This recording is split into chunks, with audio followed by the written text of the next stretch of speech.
ฮอยลุนส่งสัญญาณพร้อมซบนาโปลีถาวรลัสมูธฮอยลุนกองหน้าทีมชาติเดนมาร์กที่ย้ายจากแมนเชสเตอร์ยูไนเต็ดแบบยืมตัว1ฤดูกาลกำลังส่งสัญญาณชัดเจนว่าพร้อมอยู่กับนาโปลีแบบถาวรหลังเปิดใจถึงความประทับใจในการเล่นที่อิตาลีเดี๋ยวนี้มีเงื่อนไขบังคับซื้อขาดที่44ล้านยูโร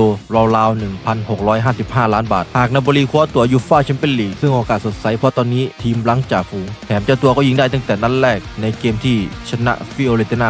3-1ฮอยลุนเผยว่าตอนที่ผมอยู่อัตแลนตาฟุตบอลที่นี่เน้นแท็กติกกันมากๆนักเตะจะดวลตัวต่อตัวอยู่บ่อยครั้งแต่ความเร็วน้อยกว่าพรีเมียร์ลีกผมมาที่นี่ได้เจอคนที่รู้จักหลายคนรวมถึงสกอตต์แม็กโทมินีด้วยเขาเป็นคนดีมากๆเขาทำผลงานได้ยอดเยี่ยมเมื่อปีที่แล้วและผมอยากที่จะเดินตามรอยเส้นทางของเขา